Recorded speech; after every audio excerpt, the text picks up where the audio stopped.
Welcome to Maria 01 and the launch of the Impact Report. My name is Hanna Nylund. I'm very excited to see all of you here today.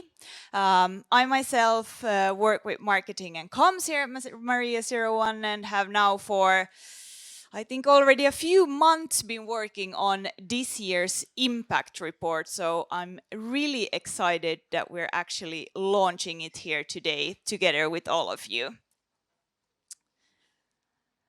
Just a few words about what will actually happen today. I hope you all have gotten yourself some breakfast and coffee. If not, please do so and feel free to fill up your plates and cups throughout the morning. I will soon be inviting Ville, our CEO, up on stage, who will dive a bit deeper into the findings and the results of this year's impact report. And after that, we will continue with a panel discussion on the future and on the current status and impact of the Finnish startup ecosystem. This is the 5th year we're publishing the Maria 01 Impact Report, and of course, I might be a bit biased here, having worked on it, but I must say, I think we've done it even bigger and better than before. So I won't steal Ville's thunder, but all I can say is that we've actually been collecting data and insights from the very beginning of Maria 01's history. So I think you're gonna enjoy the show and the report, and let's just enjoy the morning together. Welcome. Hey, thank you, Hanna, and thank you everyone for joining us this morning here at the Impact Report launch of Maria 01, the edition 2022. So my name is Ville Simola, I'm the CEO here, as was mentioned. So I'll be doing a deep dive here on the data, what we've discovered from 2016 onwards, what has happened here, and how has the company or the portfolio companies of this community been performing. Before we go into the data part, just like to highlight some really key points here. So first of all, our mission. So our mission is to provide the best environment and community for startups to grow. And what does that mean? Obviously, environment covers several different aspects of what we do here. We have the physical space, the campus, so obviously private offices, event venues, meeting rooms, parking lots, EV charging, whatever, just to mention a few. But the community, we wanted to emphasize as a separate part there, because that is the single most important asset that we have in Maria 01. And obviously, community is all about the people. So that's very crucial element in everything we do. Thinking about our vision and our future thinking, we believe that the next world-changing companies are being built in Helsinki. And with this sentence, we want to take the stand on thinking internationally, thinking globally. We are not here only in Finland and competing with Espoo or Vantaa, even though sometimes it might feel that way. But moreover, we're competing with other nations, with other capitals. Think about our neighboring cities, for example, Tallinn, Stockholm, Copenhagen, all of them doing fantastic work and putting a lot of efforts in building their own startup clusters and ecosystems. And looking at more broadly, then we have London, we have Berlin, we have Lisbon, we have Istanbul, and we're getting more and more of these cities stepping up in the game. So we need to make sure that we are staying in the forefront of what it comes to building our startup ecosystem and these great world-changing companies. About our value base, so the first value we have is collaboration. We strongly believe that innovations are created through having a collaborative community. That means in practice that startups work together with investors, with corporates, with service providers, with different ecosystem organizations, and also together as peers. So we believe in sharing, in open ideation, and all of these things that enable those future great companies to be built. The second value we have is international. So we already have over 45 different nationalities among people who are part of this community. All of our communication language is English, and we've built the community from day one to be as inclusive as possible for everyone to enter, to either work in these companies or then to found their own companies. Our third value is on the impact and responsibility. That starts from kind of day one when companies apply to join the community. So we ask them to share us what are their SDGs, for example, and they need to be able to actually explain what does it really mean. And then we also do different kind of analysis on the impact that the portfolio companies are actually creating. Responsibility means multiple things, but really practical things would be, for example, how do we operate this campus as energy efficient as possible? Or how do we enable recycling in waste management to happen? It can be really small things, but we as an operating team, we need to be the forefront and showing the examples in all of these different themes. And the final value we have is trust. So in every community, the most important aspect is trust. If you read the book Five Dysfunctions of a Team, there's different layers, and also the bottom layer is trust. So trust concerns teams, communities, and more even societies. So that's a really crucial element for us to have in place in our community.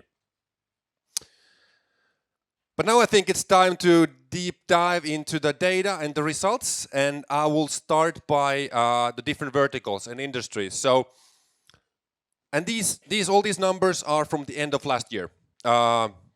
We've had approximately 180 companies in the portfolio, in the active portfolio end of year, and this is how it displays in terms of the verticals.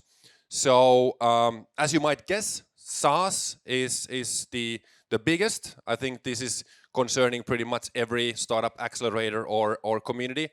So we had 22, if I see it right, 22 companies in that space. Then the other top 5 ones were, there was health tech, there was e-commerce, gaming as 14 maybe over there. So and then IT software as top 5. So as you can see, we are an industry agnostic. So we don't look into any specific vertical. As long as the company can fulfill our general criteria, they get accepted. However, we do have different sub-communities here who are facilitating, for example, smart cities and so forth.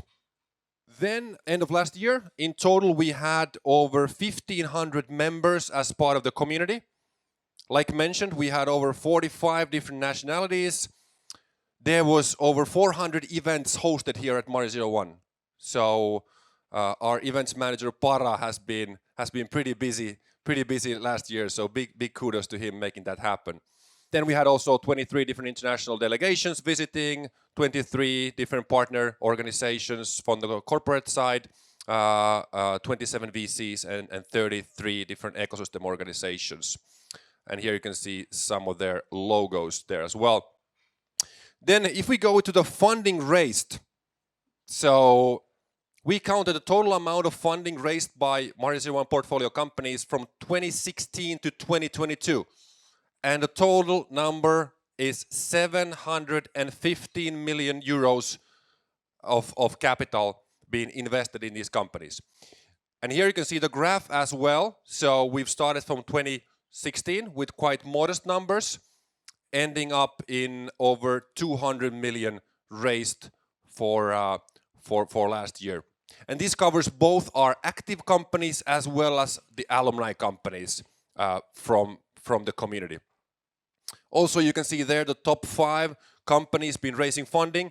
So we see one outlier there, which is Swappy, with 169 million in funding in total. Then we also see Ultimate AI with 38, Meru Health 54, Clevo 29, and Tessera Group with 25 million. And below that, you can see the largest individual funding rounds, which is almost the same companies except Carboculture as number 4 with 9 million, and then Nava as number 5 with 7 million funding round raised. The total amount of funding rounds for these companies was 352 funding rounds, and there you can see the distribution among different years. So actually, the amount of funding rounds hasn't changed that much. So each year we've landed at somewhere between 40 to 60 funding rounds, but obviously that means that those funding rounds have gotten a lot larger during the years, which is similar development in the overall ecosystem as well. Then if we go to the revenue part, so we also counted how much of these companies, how much they are creating revenue. And I'm happy to say that the total amount of revenue created by Morrison One portfolio, and this number is till the end of 2021, because that's the last fiscal year confirmed with majority of the companies at the time of creating the report. The total number is 749 million.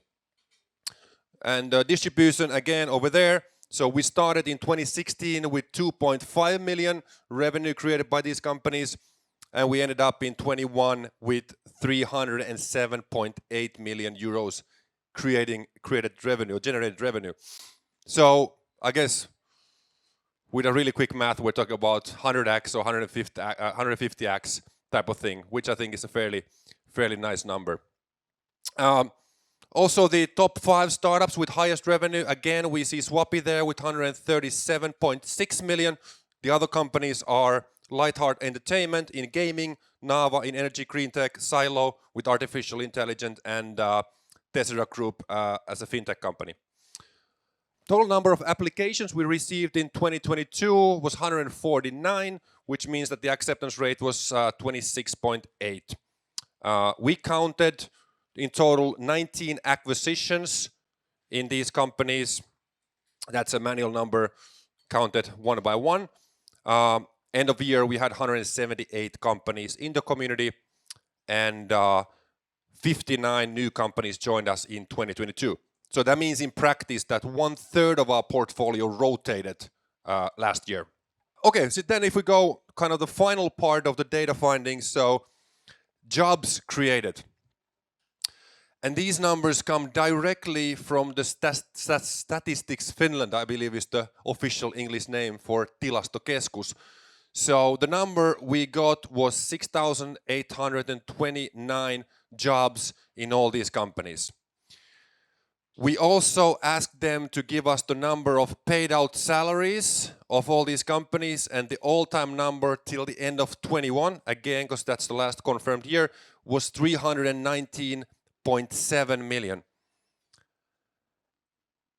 And then if you look at the top 10 companies with most hires, again, we see Swappy there as number 1. We also see active portfolio companies, Rive as in the second place, the former Codit.io. Then we have also Silo AI, Brella, Critical Force, Emmy Clothing Company, Nava, Integrify, and so forth. If you look at the paid out salaries, I think there's also a fairly nice progress. If we go from 2016, we have 15.9 million, and then last year we had 107.5. So we're talking about almost 10x growth in terms of paid out salaries.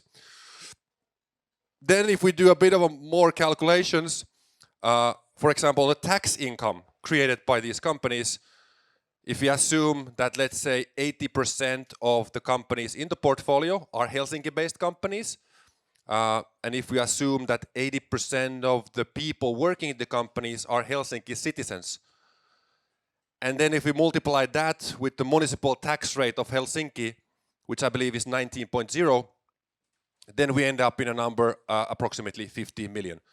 So these companies are creating tax income from Helsinki only through the income taxes, 15 million. And then if you add up then the corporate taxes, which we didn't count this time. There's probably a lot more. And then also there's indirect taxes that most likely come through different purchases made by these companies.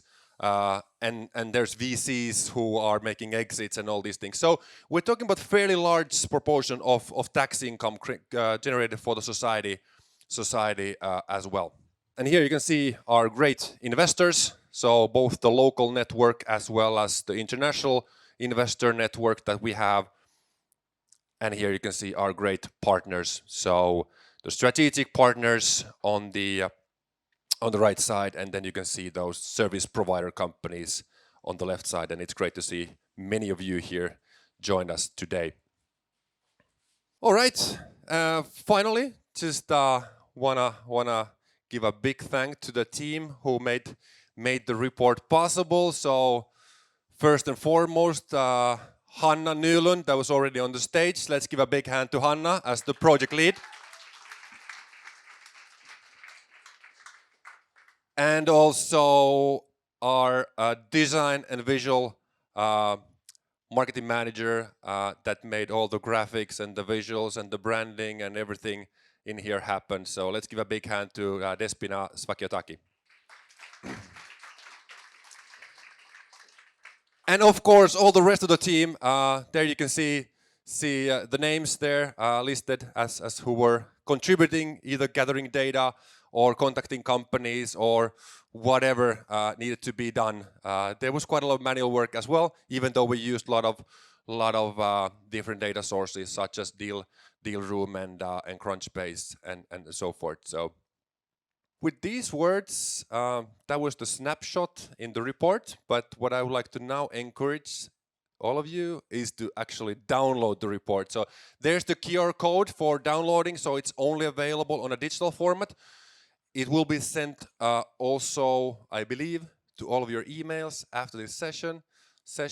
But anything in there, if you have more questions, you want more elaborations, or maybe if you want to use some of that data in one of your own reports or similar, feel free to contact us, and we're happy to help and support in that. All right, but I think now it's time to switch to what I think is maybe the most interesting part of this morning's session, is the panel discussion. So we have 3 amazing panelists joining us here this morning. So I'll be now inviting all of you on stage. So first of all, let's give a big hand to Yusuf Chad, Chief Economist of Startup Yhteisö.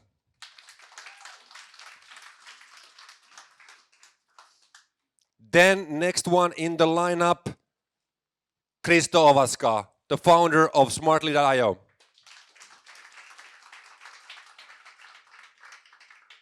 And finally, let's give a big hand to Inka Mero, founder and managing partner, Voima Ventures. Hey, good morning. Good morning. Or with an easy question, how was your morning?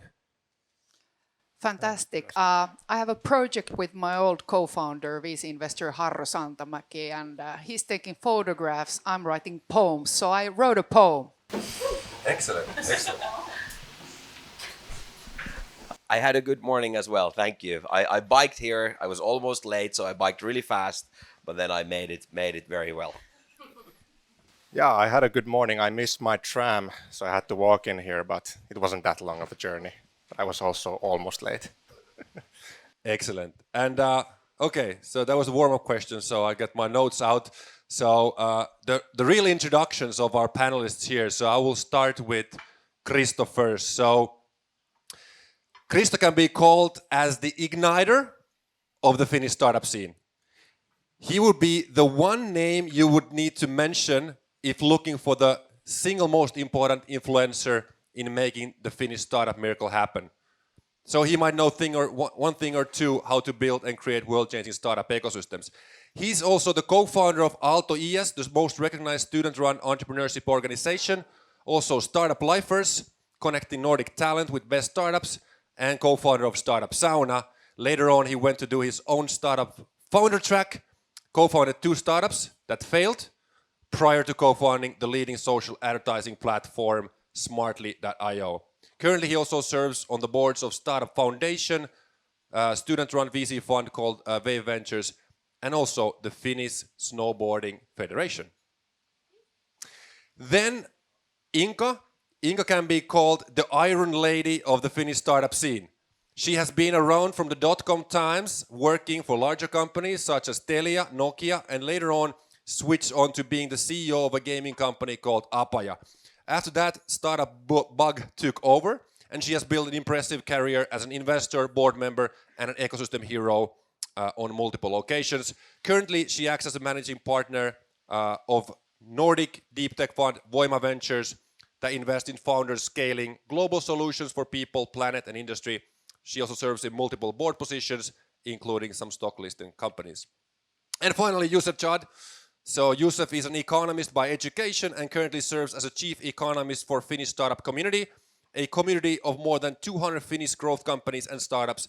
They both bring entrepreneurs together to learn from each other and drive important issues for startups to drive Finland to be the best place in the world to build companies. Right. Okay. Very good. I wanted to do those because those were my handwritten ones. But let's go into the question part. So what I'm really curious to learn from you, first of all, how do you see the current macroeconomic situation impacting startups, and what strategies can be smart right now? If we would start maybe from you, Yusuf. Yeah. Okay. So I mean, the situation is quite interesting when it comes to macroeconomics currently, and yeah, most of you have probably read the news about the Silicon Valley Bank, which collapsed last week, and there's a lot of things happening. But basically, what it all comes down to currently is that the inflation has been running high, and central banks they have to raise interest rates because that's their mandate, what they need to do when inflation is over 2%. And so currently what we are seeing is a huge regime change from 0 interest rates to 4 or even 7%. I don't know what's the exact number on United States currently, but it's a big change when we compare to the situation what it was 1 year ago. So basically, what is happening is that central banks are taking away money from the markets, and this means the devaluation of stocks and companies, and people are, they have to pay more interest rate, which will cut private spending. So basically, we are seeing a slowdown in economy and hopefully a slowdown in inflation. What comes, as a byproduct of these high interest rate hikes is market instability, as we have seen a couple of banks going under in United States, which we haven't seen after 2008, which was the start of the financial crisis. So what we are right now trying to find a new equilibrium in this new market. And for startups, what it means is slower rate of funding and lower valuations and quite possibly more bankruptcies. That's my take on the matter. Absolutely. And kind of looking at key numbers, I think VC investing was the lowest ever in the fourth quarter last year since 2013. So roughly the global VC industry is roughly like 260 billion. So in a way, if we look how that is being distributed, Finland has been roughly 1.5 to 1.7 on a yearly basis. And of course, for us, the critical thing is that how do we attract investment continuously in this macro environment to Finland? So I think there are a few hopes here. Of course, big megatrends haven't disappeared. So there are massive investments to European energy infrastructure. Digitalization is picking up because companies need to build more effective ways of operating, so on and so on. So actually, these disruptions still continue to be great opportunities for startups. And then, of course, from the investment side, there's a lot of so-called dry powder in the VC funds still. So many new funds have been collected during the last 3 years, and this capital is not yet deployed. So assuming we don't hit like a massive financial crisis where actually institutionals would be out of liquidity, I actually assume and presume that the investments will continue. There has been a stalling moment as the market has been going down, so founders never want to dilute, they don't want to give low valuations, and investors are buying time. So we're seeing a lot of bridge rounds, all of this. My assumption is that this dip will continue for the next 6 to 12 months, and then we'll start hitting back to growth numbers. And from startup founders' perspective, it's an amazing time to start a company. I think we've had way too much money in the markets the past 10 years, and the valuations has been inflated, and it's been insane. And there's been amazing amount of really poorly managed startups run because there was just too much money. There is always funding available for good companies that are serving customers well, are growing, and are doing it in a profitable way. And that's the best way of getting funding, by the way.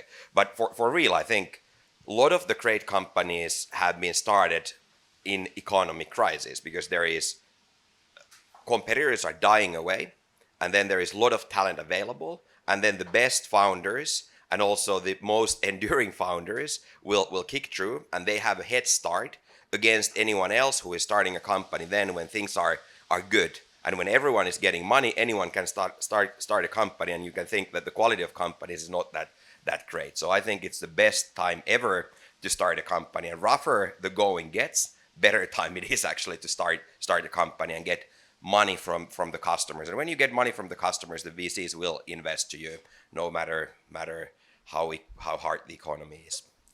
That's actually a great take from Kristo. So I usually use this saying that pakko is paras muusa. So it kind of says that when you have to do something, you will do it right. I don't know what's the real translation in English, but I think that's a great take, because when we are having problems on the market, you have to do things better. You have to be more careful how you use the money you get from the VCs. So we might see less startups, but we will see them doing better what they do. So right now, because we have to do it better, they will do it better. That's a great thing. Yeah. Yeah, thank you. Maybe to continue there, and Inka, you touched the VC scene and what's going on in there, but could you go maybe a bit deeper there, talking about the 6 to 12 months period? How do you see that in the VC scene? Like, give us some insights that we cannot read from the blogs or social media. Well, I guess last weekend's news obviously freaked out a lot of VC funds, mainly due to the fact that many of their portfolio companies have had a position or assets in Silicon Valley Bank. And we saw that the speed this was being fixed, I think kind of gives a message to institutional investors. So what has been happening like during the last 3 years, you look at the Nordic venture market, which is roughly, let's say, 17.8 billion. That has been growing within the last 4 years, 68%. So Nordics, including Finland, has been the fastest growing hub for tech, startups, entrepreneurs, all of that. Now, one of the fastest growing domains in this region obviously has been SaaS companies, and of course, gaming is one, however, and fintech. But we see a growth megatrend now in science and deep tech-based companies, and that's thanks to the fantastic scientific base we have here in the Nordics, plus the fact that investors want to invest into impactful companies, and in a way, these are seen as a massive business opportunities, whether it's in health tech or in environmental tech. What this war has created then, which, first you had a COVID, everyone went to this, okay, let's just, boost the growth and raise a lot of money, and the digital boom kind of happened. Then the war kind of hit, and then suddenly there was a handbrake on the funding rounds, which I think not all the VCs realized that quickly because their entrepreneurs were so positive.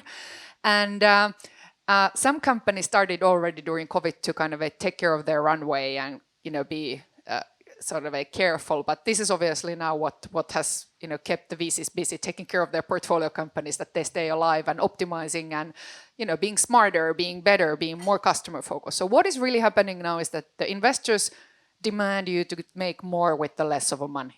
And that's really good thing, as Kristo pointed out. So you have to focus to your value proposal customer, and you don't do all the unnecessary stuff. Another thing what this war created is that usually it used to be such that, for example, defense tech wasn't an ESG thing. VCs tended to think that it's out of our scope because there was a little bit of reputational risk. Now it's one of the most patriotic things you can do. So I think that's a great thing, because if we look like Israel, one of the growth boosters for them has always been the defense tech, and all the technologies we use today actually have been started in such a use case. And then thirdly, all the VCs are also now fundraising, not only startups, because the institutionals are so slow, pension funds, family offices, they're careful. So you will see now a delay in new funds being out there. But as I said before, there's a lot of undeployed capital. So it means that these investments will continue to occur. You just have to start making more compromises, I guess, from the startup point of view. Thank you. Yeah, and I'm really happy you mentioned the defense tech there, because we actually just about to receive actually 2 companies from Canada moving in here. The other one with the family as well, and both of these companies are in defense tech, and they've received the startup visa from Business Finland. So I think we're getting a nice traction there as a nation in terms of that sector. Okay, let's go into comparing different startup ecosystems. So in comparison to other big startup cluster countries or cities, what do you think are the top 3 things Finland should do in the coming 12 months to make it itself even more attractive and improve its competitive position? Josef, would you like to start? Yeah, okay. So basically, I can steal a lot of things from Finnish startup communities, these goals that we have for the next government. But I would say most importantly, it comes all the way. It always comes to the amount of talent that we can attract to Finland. So I would say labor-based migration in the short run so we should improve the way we can attract talent from outside of Finland, and most of the people come through migration processes. So that's one thing that we should do. Other thing is that the government has been implementing this law that they will increase the amount of R&D funding they will give to companies in Finland, and also the government will invest itself. So that's the second thing. And the third thing is that we need higher educational attainment in Finland. So I mean, because it's all about the talent, it's all about the people. So we need more highly educated people in Finland. So investing in education is another thing. So those are the 3 things that need to be done. I mean, some of the effects we will see in the long run, but we need to start doing things now. That's my 3 most important things. And I'd like to put things into the context that I think we have a great start in many ways in Finland, but if we compare us to even Estonia or Sweden or Denmark, we are far behind. And I think there is a huge amount of work to be done. And now we have maybe 5 tech companies, maybe 7, that has become real businesses. So they actually have over 100 million in turnover, and they are hopefully profitable, and they're still growing fast, and they're best in the world what they do. I think at the stage that we start to have 50 or 100 of those plus 100 million companies, then we can start to think that we have actually a driving and growing economy, like Israel, for example, has, or they have actually significantly more. But there is a lot to do, and I'm looking, and it will take a long while. It will take 10 to 20 years to get there. It took 10 years to get from 0 to 5 plus 100 million startups, and it will take probably 20 to 25 years to get to 50 to 100. But what are the big things that needs to happen? I think it's continuing to invest on research and development within the universities and make sure that we have tech advantage here compared to other nations around. Israel probably has done it really well. We should look what they've done and continue to invest there. Then the second thing is definitely educating our people, and I think we just have a huge lack of computer scientists. We should start to educate people coding on elementary school. We should make sure that we have I don't know, 5 times more university places for computer scientists, and we should make sure that half of them are female computer scientists, not only male, or 90, I don't know, 95 is probably male at the moment, which is awful. We lose half of the talent there. And then the third is that we need to attract talent. We are competing against Berlin, Tallinn, Stockholm, London, and the talent is both. It's the founders, so we need to make the ecosystem such that the founders from surrounding countries want to come here to Maria and start their companies. And this is the best hub in Europe. And the same goes to coders. So we can't educate all the coders on our own. So we need to be able to attract those coders. And then we need to systematically look what are the bottlenecks and the hindrances to get those things done. But those are maybe the three main things. We have huge amount of work to be done. And best thing you can do is to build the $100 million or euro companies as fast as possible. So that will attract more money, more talent, and everything else. But let's put these things into context. So why this talent matters? Finland is losing 200 to 250 employees from the workforce by the 2030. So we should kind of realize that we have the toughest demography in the whole Europe. And then if you think about what are your resources to grow your productivity and generate, let's say, future through the economy, you basically need either natural resources, well, we have the forest, or you actually need people who commercialize technology and innovations. And why do we need this research is that today we invest roughly 1.5 to 2 billion to our university system and academic research. Well, how many startups does it create on a yearly basis? Roughly 30-ish. MIT has created 10,000 startups. So maybe there's a bottleneck we should look into, because we do have a lot of talent, we have people. And then on this talent topic, okay, we're competing against Stockholm and Estonia and Berlin. That's for sure. Capitals will always follow the talent, not other way around. So you can't build walls and bring money and then the talent would follow. It will go other way around.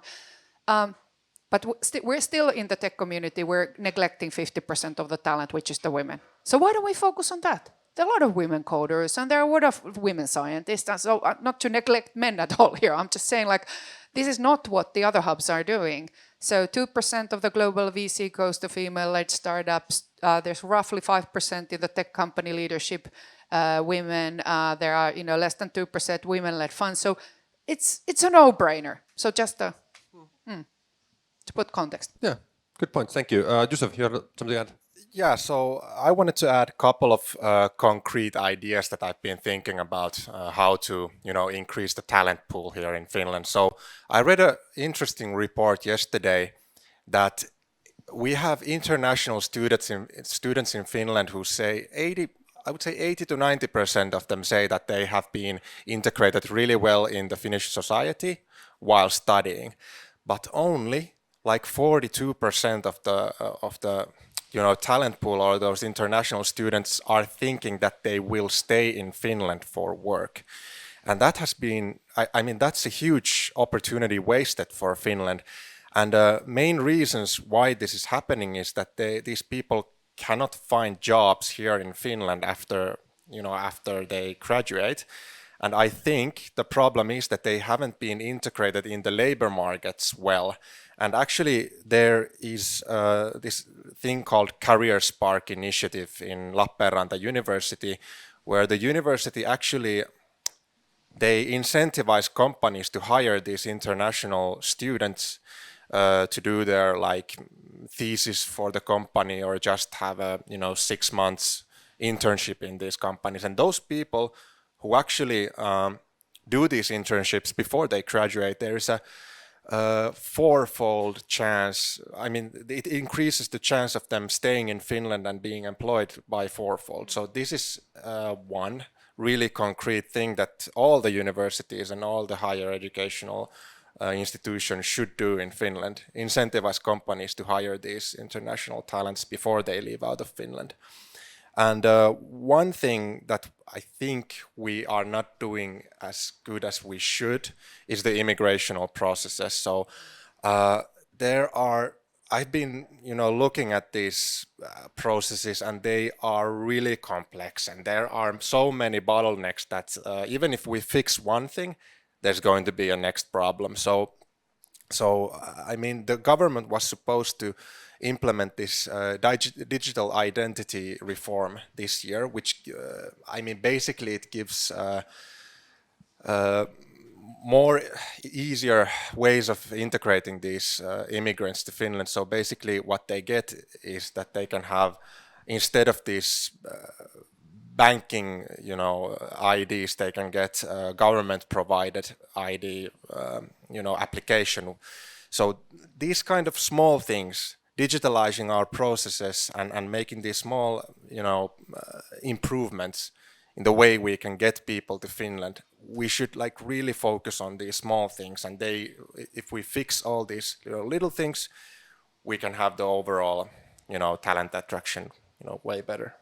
Yeah, and I think Estonia has done it really, really well, like 10 times better and 10 times faster and probably 10 times cheaper than we've tried. So it's not hard to copy, like great artist copy, and then you add some own flavor on top of that. So I would just, if I would be at government, I would just look at what Estonia did and copy it.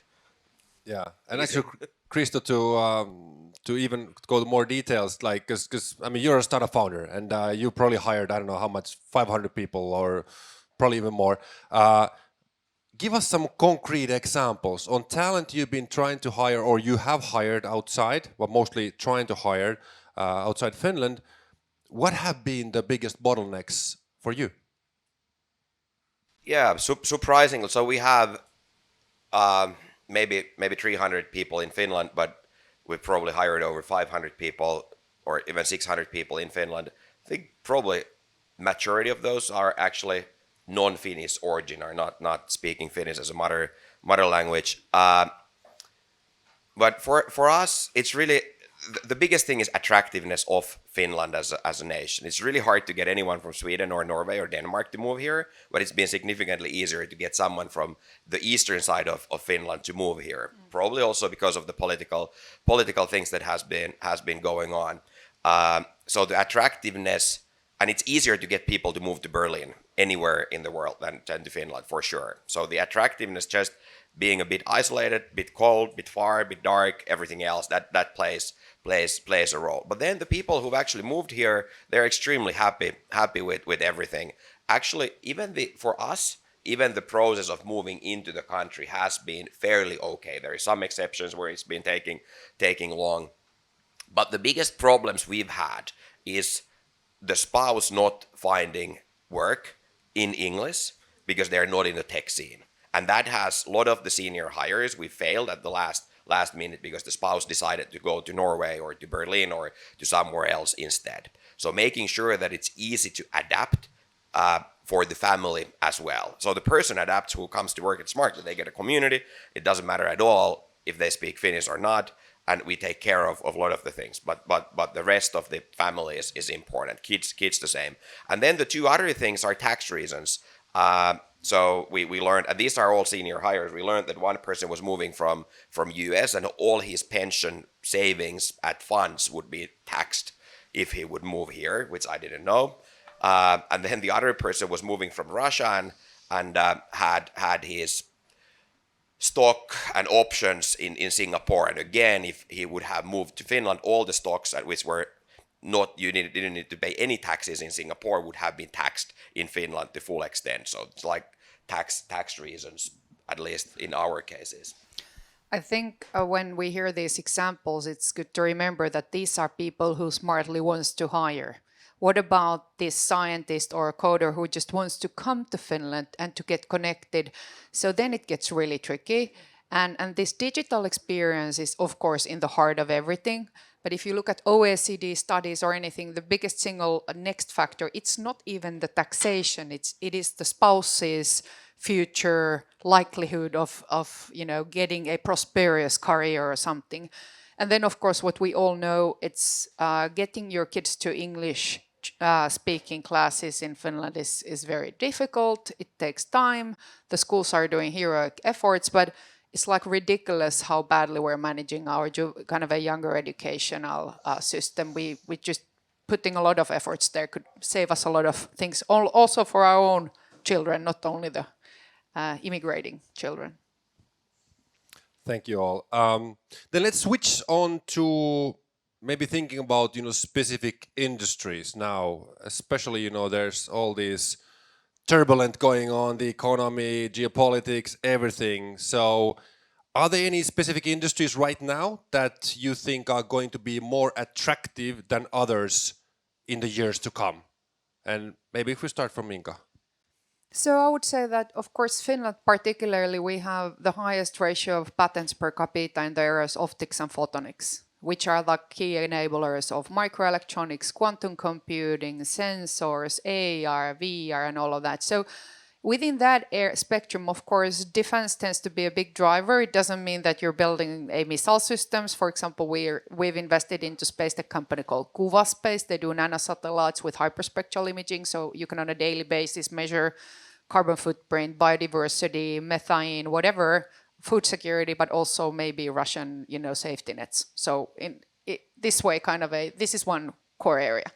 Then, of course, everything relating to the future of our planet, which we need to fix very, very quickly. So, and biggest drivers are obviously consumer-driven opportunities, food and fashion. But these tend to be companies that need to get big industrial investments. So you have to build a demo factory or for protein production, like Solar Foods from our portfolio or Enifa Bio. And then actually you need to gather 400 million of funding. So there's a massive opportunity there, but it requires more capital and risk taking from the government. And then thirdly, the big trend is not only environment. There's obviously this aging population. So we basically need to take care of our elderly. We need to detect our health better. We need precision therapies, everything. And that's a massive, massive opportunity, but it's difficult to commercialize. So your go-to-market is tougher. But I think we're facing an era where actually we're seeing a lot of new innovations come to that area. Yeah. And I'm much more boring on this, how I look at the world. I'm a B2B founder and entrepreneur, and I look at what are the needs of the companies and what are the functions of the companies. And I think for software developers, there is amazing tools and almost all the problems are solved and new solutions comes up. For marketing teams, obviously there is a lot of good software available. Even sales and customer success, likes of Gong, and I think someone needs to challenge Salesforce soon. But there is some opportunities. Analytics, pretty well solved. I think revenue, operations, and finance as a function, there is a lot that can be improved. A lot of legacy software. But what I've seen at Smartly during the past 10 years, that for people is especially HR, there is just not software at all, and the problems are not solved, and a lot of the problems escalated during the pandemic on the people side, and it's for a lot of the companies the only asset and the biggest asset, and there is just I'm surprised how little data, how poor data, and how poor software there is. So I think there needs to be a kind of similar revolution that we've seen in a lot of the other areas in people software as a whole. And then we started Metrify 10, 12 years back to solve problems through AI, and it was probably 10 years too early. And even at Smartly, we always thought that we automate everything and AI will do a lot of the work. The fact has been that the industry has been developing significantly slower than we thought, but finally I'm starting to see at Smartly, but also at pretty much every industry, that the AI and generative AI will solve the problems for many of the functions. A lot of the work on coding, a lot of the work on sales, a lot of the work on any area pretty much will be automated by AI. So I do think that we are finally, after maybe, I don't know, 20 years, but at least 12 years, after 12 years, we are at the stage that the AI will disrupt a lot of the industry. So I think there is a huge opportunity, and it seems to be finally now. Joseph, you want to add something? Yeah, I'm just, really curious about also what AI can do for us, because I remember a couple of months ago when I first, introduced myself to ChatGPT and I used it for my work, I was really astonished how well it works. It was amazing. I was quite afraid that it will replace my job in the near future, because the things I asked the model was basically some stuff that economists need to do, and it answered really well. And even in the coding part, I do a little bit coding in my work, but it solved the problems really fast and really efficiently. So I think also there's huge untapped opportunity, and I mean the way it's evolving right now, it's pretty crazy. And also at what also Inka said, that sustainability, it's I think it's in the Finnish values that we need to treat our environment as well as we can, and we need to leave it in a better condition than it was left for us.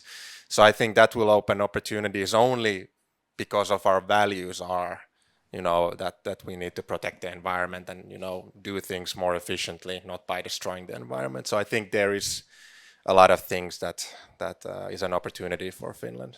One area which I didn't obviously mention is energy. So we're completely building energy independence for Europe. So that doesn't mean only hydrogen. That means everything: storage, AI systems to optimize the grid, the small household efficiency. So there's like massive opportunities there. And if you look at it, it's great. Kristo gave this view from inside company point of view. We'll look at across like industries. So AI is definitely treating us better in terms of doing diagnosis or optimizing radiotherapy, or doing analysis for drug molecules. But also these new technologies are now appearing, like new materials, quantum technologies. We just yesterday announced our semiconductor quantum investment, which is now aiming for 1 million qubit era.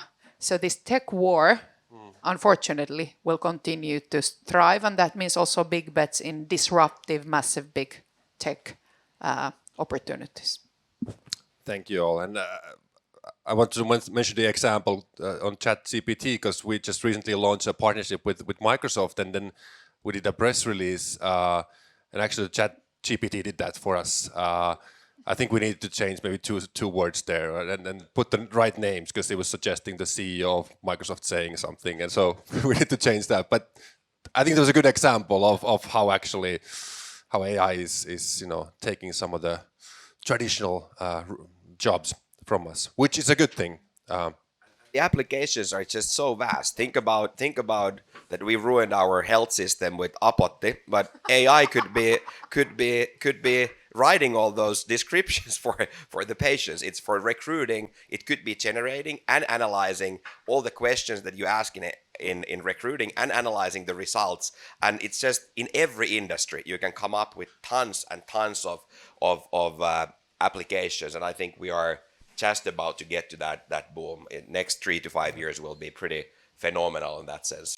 Yeah, quickly. It could be, as large as when we are talking about increase in productivity, it could be as large as the invention of steam engine. I've heard some people talking about it. It could be. Building your sales materials and soon doing your sales calls as well, and customer support and everything else, and generating the code that you actually just educate the AI to do the right things on the coding, and it's just phenomenal what the and opportunities are. hopefully also building a better society. So helping us getting from here to here, looking each other's back to the eyes. Let's Mental hope so. health doctors are not needed anymore. You just talk to ChatGPT, and there is your mental health program and everything else. So might be good. I'm not sure. I'm a bit terrified as well, because it might change the amount of interaction that we kind of would normally need, which I think is the core of society and well-being and everything else, that it's not replacing the human interaction and everything else. So let's see what will happen, but it's scary as well. Yeah. Super interesting conversation. Just want to add on that, because Kristo, you mentioned that AI is taking the coding as well. And it was yesterday announced that there's the ChatGPT for coding. It's a US-based company. They just raised 350 million. And if that really works, that is going to be big. So interesting times ahead. Okay, I think we have time for maybe 1 or 2 more questions, and then I want to leave room for audience questions in the end.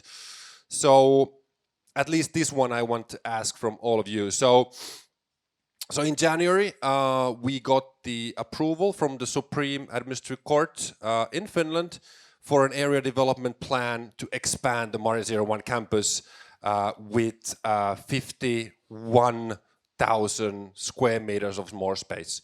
Our current space is around 20,000 square meters, so we're talking about over triple folding the size. And actually, with that size, we would become the largest startup campus in the world, because Paris is leading at the moment with their Station F with 70,000. That would then be 1,000 more. So, but the question to all of our panelists here would be that how do you see this expansion and its role for the Finnish, but also the Nordic startup ecosystem in the future? Yeah, so I can start. In economics, we talk a lot about agglomeration of talents and companies. So when this expansion is going to happen, it's not just the thing that we can have more companies here. It's actually a signal to all the startups in the Nordics and all the companies and all the investors that Finland is a place where stuff is happening. So I think what's going to happen at first stage, we are going to have more Finnish startups built here. Then we are going to see more investors being attracted here, and after that we are going to see startups from all around the world who wants to at least open an office here, because there's so much talent and so much people and so much knowledge available here, and talent always attract talent, and it's going to be a really nice thing. I think we are going to see big results in the coming 10 years. So great thing. Ingo? So there is like one single thing where I think Maria01 can act as a hub, and that's really the landing pad for the talent, domestic and international, and this is kind of the thing I see evolving for the future. This place is so close to my heart. I was part of people who started to talk about it. There's obviously some other people here who really made it happen, but it started from making an Excel list of companies and names and founders who could be willing to bring their startups here. And once we got that, I think it kind of started from a really micro scale. And then when the plan for the long, kind of a bigger expansion was built, I think few of the key drivers were obviously sustainability and impact. And I think one area where we could kind of work here obviously better is just to make sure that this landing pad for talent is equally diverse, and we make sure that wherever you come from, whoever you are, you can kind of tap to the community. But I said it before, basically talent attracts capital, capital follows the talent, and then what talent does, basically the fastest way to bring an innovation to global market is to build a startup. So we're on the right track. And I think we need to have the critical mass here to attract more talent, more companies, and I think now we have the opportunity to really build the critical mass. But I think outside that, the amount of space or anything else doesn't matter much. It's the quality of people that we have here, and the quality of the companies, quality of the investors, quality of anyone who is speaking or mentoring or whatnot. And I think that we need to work really, really hard to keep the bar high and making sure that we have the best talent coming here and staying here, because great talent attracts great talent, and if the quality gets average, then the great talent will be gone by very fast. And then I think what is the opportunity, and it's definitely happening here already, but first of all, as Inka said, I think diversity, equity, and inclusion is really, really important. It's a competitive advantage for us to be able to attract talent from all the backgrounds, but also making sure that we help each other. So I think for me, for example, or I think no one ever has built a company alone, and not only with their founders. They need help from experienced entrepreneurs, they need help from their investors, they need help from potential customers and so forth. So I think building that culture that we are building great companies together, some will succeed, some will not, but we need to help each other. And then the one that fails and goes bankrupt, the people will go to the other one who scales and builds a great company and makes a big impact and becomes rich as well, which is great. It's good for everyone. But only by having that culture of supporting and helping each other, we will be able to succeed together. So I would pay really close attention to keeping that culture. And once more you have people, harder it is to keep that kind of mentoring and helping culture. Thank you so much for the insights. And but like I said, I wanted to leave the room for audience questions. So if you have one, yes, there's first one. Just wait for the mic so we can all hear well. Thank you. My name is Alexander. I have a lot of friends who lives outside of Finland, and it's a lot of great developers, great computer scientists. And when I ask them why you don't want to go to Finland, they send me it's boring. It's no enterprises, big enterprises here because they want to create some big impacts, and it's taxes. What do you think about taxes? We spoke about a little bit. What about enterprises and about and clusters, some stuff outside of Maria 01, outside of our great community? What do you think about this stuff?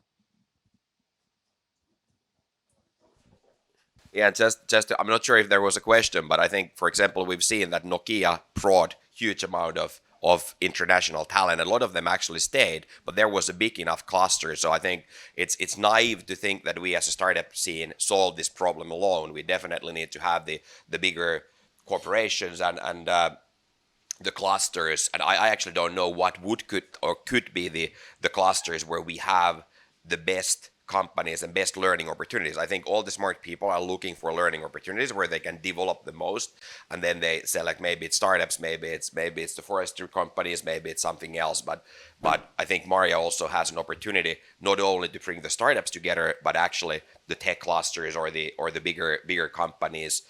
And not only in that sense that you have startups selling to them, but actually in talent attraction as well. And it's always better when we have a bigger cluster. It becomes more attractive. So I can touch a little bit the matter about taxation. So last week the Finnish startup community, we published a report where I read through a lot of empiric research on how taxation affects the migration flows. And basically the results were that if we impose tax breaks for highly innovative people, basically we can look at people who are potentially making patents or already have patents and have a lot of citations on those patents, or then we can look at the income levels of people. So if we take, for example, the top 5% of the income distribution and we put tax breaks on those people, it actually increases a lot the migration flows of those people. So what we are proposing in that report is that Finland should improve the key personal taxation, what we already have in place, but to make it even more incentivizing to attract people to move to Finland. And that's, I base this only on what I have read in peer-reviewed empirical research. So in this sense, taxes do matter. So yeah, maybe we will see something in the future regarding to this. I don't know if I can comment on the boring part, but I think it comes back to this question of actually providing a community. So there must be communities inside the community and how to make that work better. And not just only for professionals or the talent, but the spouses and the families and hobbies and kind of a big corporations, universities, startups, all of that. So there's a lot of work to be done. So a good start, but work still needed.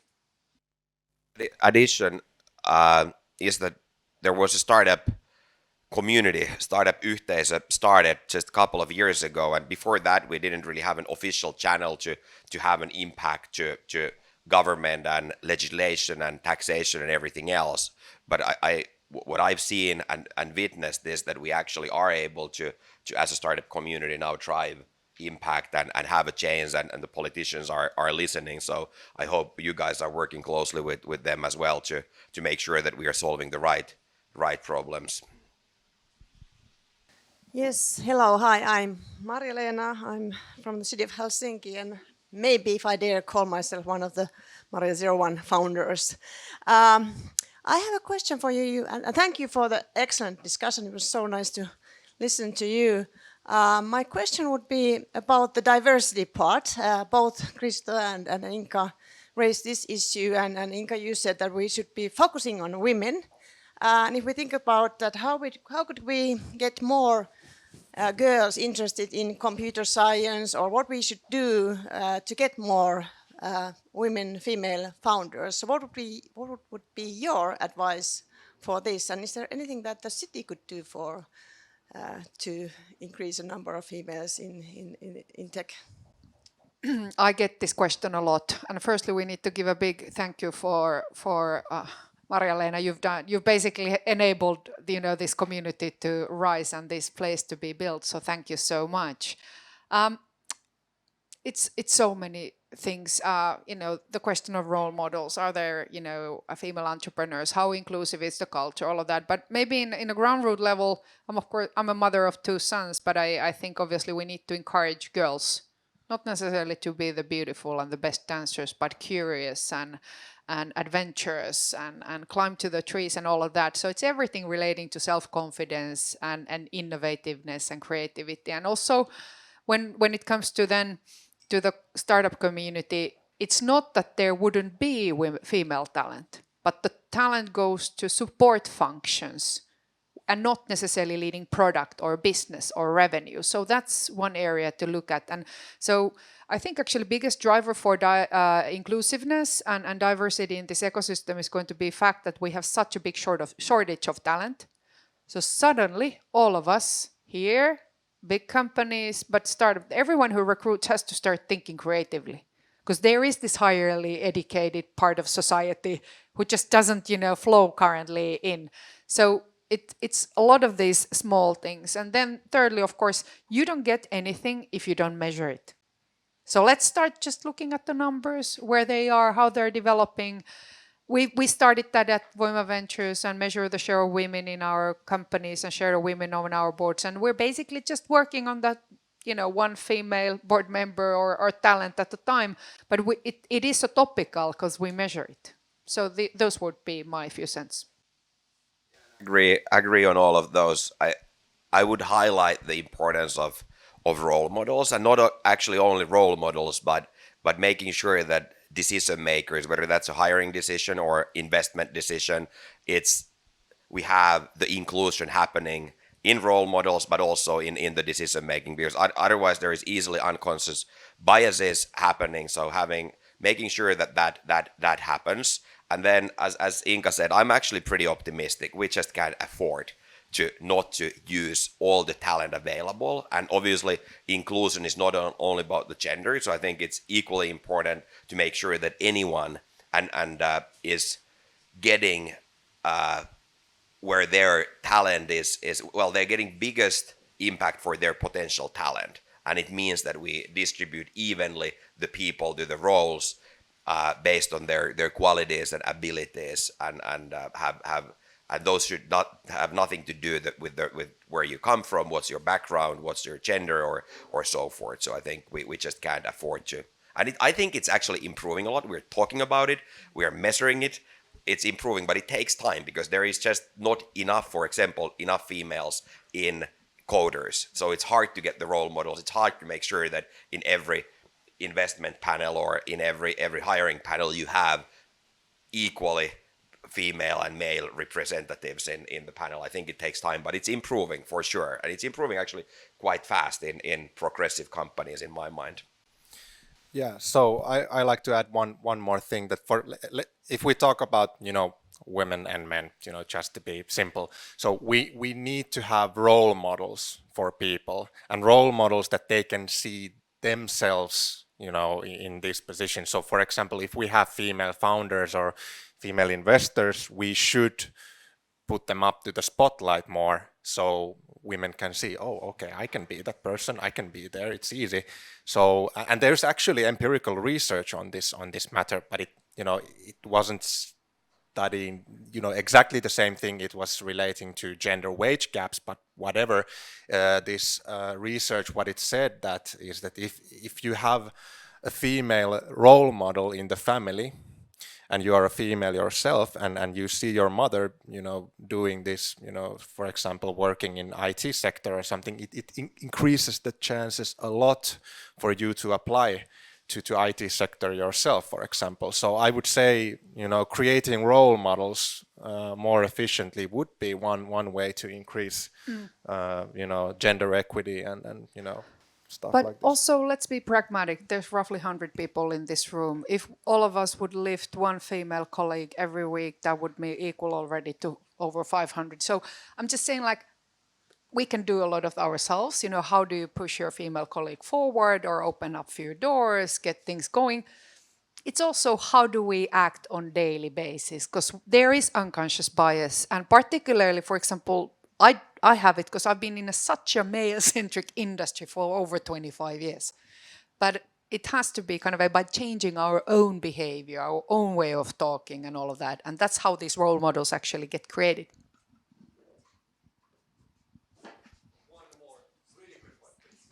Okay, I'll keep it brief. Hi, I'm Arthur, and I'm new in town from Karma Ventures.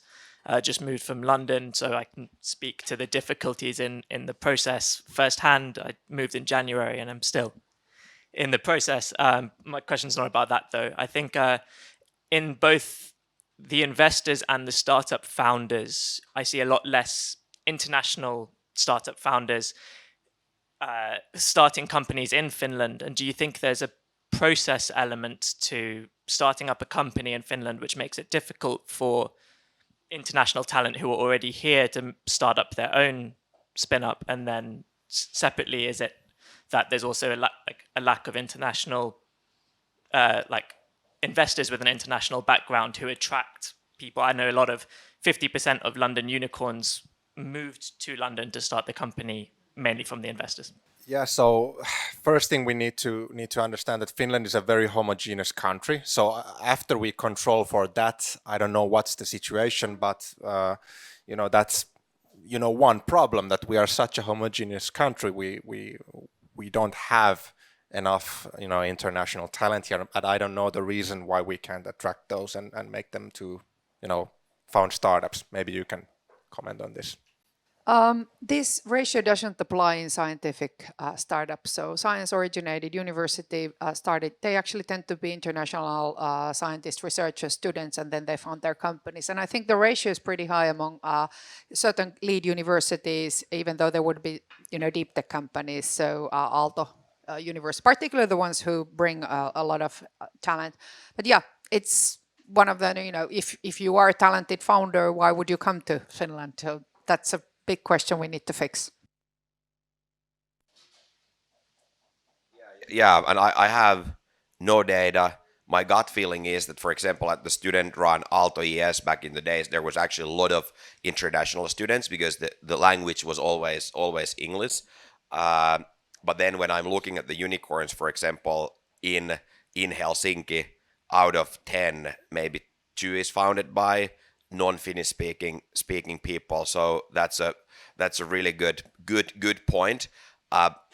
All over the world, in Silicon Valley, it's the same. Like, most of the startups are founded by someone who moved in because they're already braver because they left their country and they're moving somewhere. So the likelihood of them succeeding and building companies is significantly bigger. And if it's as you said, we definitely need to fix it because we're lacking like 60% of potential startups if the people who moved in is not starting companies. So it's an really important element to fix.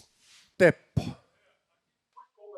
It's a marketing issue. This is actually one of the best places to establish an early stage startup. Because I see a lot of Swedish, Norwegian, Danish companies. The soft funding that's available for early stage startups in Finland is actually one of the best in the world. Yeah. So this is I would say it's a marketing issue to some extent. And the bureaucracy is really fast. Like, I'm sure that in US or in UK, it takes 10 times more work to get bank account set up or anything else. Here you can handle everything online and it actually works. Like, you get a company started in 6 hours or in a day. So agree. Thank you so much for the very, very insightful discussion. So once again, let's give a big hand to Josef, Kristo, and Inka.